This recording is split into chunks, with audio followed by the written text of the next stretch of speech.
सबको जय मसीह की। मैं जतिन बब्बर और आप देख रहे हैं मसीह परिवार चैनल। तो जैसे कि आप सब जानते हैं कि हम अपने चैनल पे, मसीह परिवार चैनल पे अलग अलग पास्टर्स की वीडियो को अपलोड करते हैं। अगर आप भी अपनी वीडियोस को, अपनी मिनिस्ट्री की वीडियोस को, अपनी टेस्टिमनीज को हमारे चैनल मसीह परिवार चैनल पे अपलोड करवाना चाहते हैं तो आप हमारे नंबर पे कांटेक्ट कर सकते हैं 9041690174। तो अगर आपको हमारा चैनल अच्छा लगता है, अलग अलग पास्टर्स की वीडियो देखना अच्छा लगता है, ब्लेसिंग अगर आपको चाहिए तो आप हमारे चैनल को सब्सक्राइब कीजिए, लाइक कीजिए और वीडियो को ज़्यादा से ज़्यादा शेयर कीजिए। सबको हालेलुया। परमेश्वर का अपने आप को इतना इम्पोर्टेंट मत समझो। ये तुम्हारे लिए नहीं कर रहे हैं, ये मेरे लिए कर रहे हैं, क्योंकि मैं तुम्हारे अंदर हूँ, इसीलिए वो तुम्हें कर रहे हैं। इसलिए नहीं कर रहे हैं कि वो तुमसे बात करना चाहते हैं, वो इसलिए कर रहे हैं क्योंकि वो मुझसे बात करना चाहते हैं। आप कितने समझ रहे हो मुझे? Hallelujah, hallelujah. जब हमारे अंदर प्राउड आता है,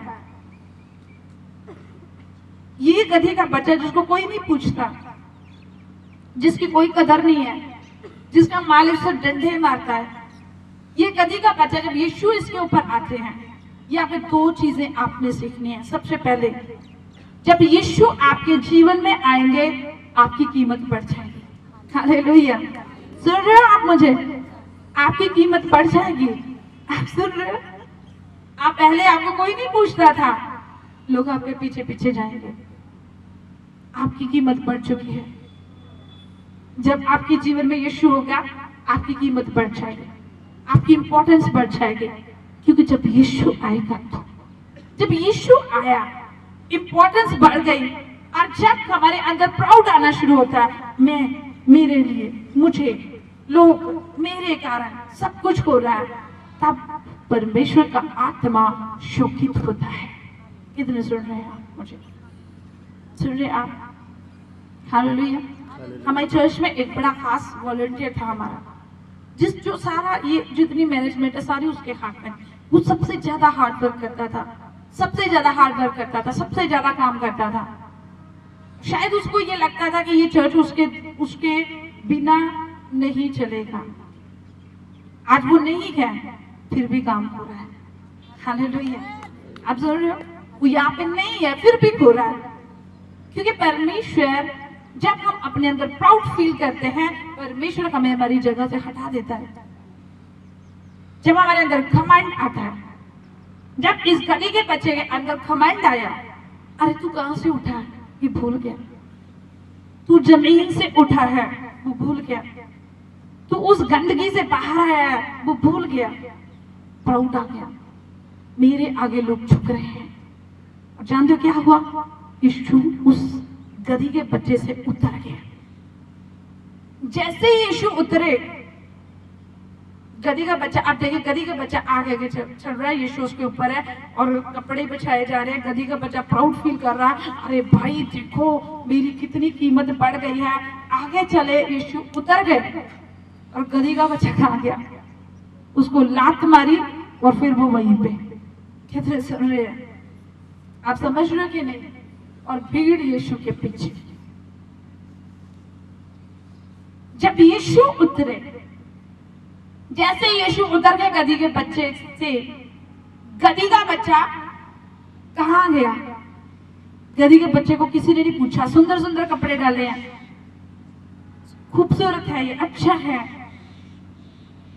लोगों ने कुछ ध्यान नहीं दिया।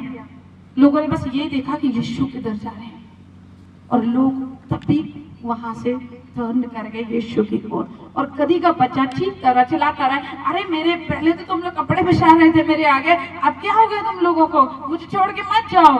और गधी के बच्चे के मालिक ने उसको पकड़ा, कहता चल वहीं पे, तेरी कीमत यहीं पे है, तेरी किस्मत यहीं पे, और तू यहीं पे रहेगा। आप सुन रहे हो कि नहीं मुझे? अगर आप मसीह में आ चुके हैं, अगर आपके जीवन के अंदर मसीह है, आपकी कीमत है। अगर आपके जीवन में मसीह नहीं है, आपकी कीमत कुछ भी नहीं है। आप सुन रहे हो? Hallelujah, hallelujah. जब तक पवित्र आत्मा आपके जीवन के अंदर नहीं है, इसलिए सुबह मैंने आती आपको इसीलिए ये बात बोली। आप प्रार्थना करके नहीं आए हो, क्यों नहीं आपने प्रार्थना की? क्योंकि आपको अपने आप पे घमंड है कि हम कर लेंगे। अगर आपको डर होता कि मुझसे ये नहीं होगा और मुझे पवित्र आत्मा की जरूरत है, तो आप परमेश्वर के चरणों में जाते और प्रार्थना करते। आप सुन रहे हो कि नहीं? कितने आज सुबह अपने घर से यीशु मसीह के आत्मा को अपने साथ लेकर चले। क्यों नहीं चले? क्योंकि आपको जरूरत नहीं है पवित्र आत्मा की। आपने कहा हमें जरूरत नहीं है पवित्र आत्मा की, हमें सब कुछ आता है और हम कर लेंगे। आप सुन रहे हो? मैं परमेश्वर से कहती हूँ, मुझे वचन सुखाना नहीं आता है, मुझे प्रीच करना नहीं आता है। मैं पवित्र आत्मा से कहती हूँ, आप आओ और मुझे टीच कर। आप आएंगे, आप मुझे टीच करेंगे, मैं आपके लोगों को टीच करूंगी। बोले आमीन, आमीन। आप सुन रहे हो कि नहीं? मुझे नहीं आता है वचन, हालेलुया। मुझे बाइबल का सच में ज्ञान नहीं है, मुझे बिल्कुल भी ज्ञान नहीं है। वैसे मैंने 2 किताबें लिखी हैं, तीसरी लिखना चाहती हूँ पर टाइम ही नहीं मिलता है। आप सुन रहे हो कि नहीं? पर मुझे ज्ञान नहीं है, मेरे पास विजडम नहीं है, मुझे वो बुद्धि नहीं है। पर उसे करने के लिए मुझे होली स्पिरिट की जरूरत पड़ती है और मैं पवित्र आत्मा से कहती हूँ, आप मुझे सिखाएं। आप आज सुबह क्यों नहीं पवित्र आत्मा को साथ में लेकर चले? क्यों? क्योंकि आपको पता था कि मैं कर लूंगा। आप सुन रहे हो? हालेलुया।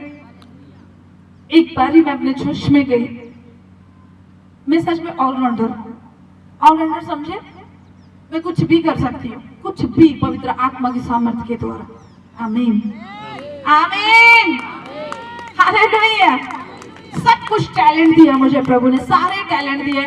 मुझे प्राउड नहीं है अपने आप के ऊपर, लेकिन मुझे इस बात का प्राउड है कि मेरे अंदर पवित्र आत्मा पर कुछ सिखाया परमेश्वर ने। और एक दिन हम अपने चर्च में थे, मैं कहा प्रभु मुझे ढोलक बजानी है। आप सुन रहे हो? आम बंदा ढोलक नहीं बजा सकता है। मैं कहा पवित्र आत्मा मुझे ढोलक बजानी है। पवित्र आत्मा मुझ पर हंसे, कहते कोई काम छोड़ भी दे तू। मैंने कहा नहीं, मुझे करना आपकी सामर्थ्य के द्वारा। क्योंकि हम लोग जब चर्च में जाते थे, प्रेयर करते थे, वहां पे जो बजाने वाले थे वो आते नहीं थे। ज्यादातर जो वर्शिप करते हैं, जानते हैं ये थोड़ा नखरे करना शुरू कर देते हैं। हम करते हैं, हम गाते हैं जी, हम बजाते हैं जी, हम जैसा कोई नहीं गा सकता, हम जैसा कोई नहीं बजा सकता। फिर परमेश्वर उनको करेक्ट करते हैं अपने तरीके से। हमारे चर्च में वर्शिप वाले नहीं आते थे, और जब फास्टिंग होती थी, मैं कहा प्रभु मुझे ये बचाना है। चांदू होली स्पिरिट ने मुझे टीच किया। मैंने कभी जिंदगी में ढोलकी नहीं उठाई थी। होली स्पिरिट ने कहा इसको ऐसे उठाओ, इसको ऐसे बजाओ। और जब वो गाते थे हमारे चर्च में और मैं बजाती थी, हालेलुया, हालेलुया, सब लोग हैरान हो जाते थे, तू कब सीखा ये? तो नहीं है। मैं जब फर्स्ट टाइम चर्च में गई तो मेरी जो फ्रेंड थी वो सिंगर थी, लाइक वर्शिप करते थे। मैंने उसको बोला, मैंने कहा मुझे वर्शिप करनी है। उसने कहा अपना गला देखा, पाटा स्पीकर, तू गाएगी? मैं कहा क्यों नहीं गा सकती हूँ मैं। उसने कहा अभी अपनी आवाज देखी तूने? मैंने कहा हाँ, वो तो मैंने देखी है। तू पाटा स्पीकर है, तू गाएगी तो सब भाग जाएंगे यहाँ से। तभी परमेश्वर की चरणों में गई। मैंने होली स्पिरिट को कहा, मैंने कहा पिता मुझे गाना है, पवित्र आत्मा मुझे गाना है। और जाते मैंने अपने चर्च के अंदर वर्शिप भी की। आमीन, हालेलुया। अब मैं नहीं गाती हूँ तो वो फ्लो खत्म हो चुका, लेकिन मैंने चर्च में वर्शिप भी की, ढोलक भी प्ले किया, वचन भी पढ़ा, प्रचार भी किया, एवरीथिंग परमेश्वर के सामर्थ्य और जलाली नाम के द्वारा। आप सुन रहे हो? Hallelujah, hallelujah. आज आप अपने जीवन में देखो, क्या यीशु आपके जीवन में है? अगर यीशु उतर गए तो बड़ा बुरा हाल होगा, समझ गए? अगर वो आपको उस दुख में, उस तकलीफ में उसने नजर आप पे की है, अगर उसका कर्म आपके ऊपर हुआ है, अगर वो आपको राजा बना सकता है, तो वो आपको भिखारी बनाने की भी ताकत रखता है। कितने सुन रहे हैं? इसलिए खलीफ हो जाओ, जीरो बन जाओ, अपने परमेश्वर को अपनी लाइफ में सबसे पहला स्थान दो। परमेश्वर से कहो, परमेश्वर जो कुछ भी है मेरे जीवन के अंदर तू है। जानो आज मैं परमेश्वर की आवाज सुनती हूँ। अगर मुझे परमेश्वर कहते हैं बैठ जाओ तो मैं बैठ जाती हूँ। अगर परमेश्वर कहते हैं खड़े हो जाओ तो खड़ी हो जाती हूँ। अगर परमेश्वर कहते हैं बोलो तो बोलती हूँ। अगर परमेश्वर कहते हैं चलो तो चलती हूँ। मैं पवित्र आत्मा की बात को सुनती हूँ। और मैं ये सोचती हूँ अपनी जिंदगी में कोई कहीं पे भी मैं वो काम न कर दूं जिससे मेरा परमेश्वर का आत्मा शोकित हो जाए। क्या आप में वो डर है? कितनों में डर है? जरा मुझे हाथ दिखाइए। जो अपने घर से ये सोचकर चलते हैं कि मैं कुछ ऐसा ना कर दूं जिससे मुझसे पवित्र आत्मा निराश हो जाए, जिससे यीशु मुझसे अलग हो जाए, जिससे यीशु मुझसे दूर हो जाए। है कोई डर किसी के अंदर? कम लोगों में है।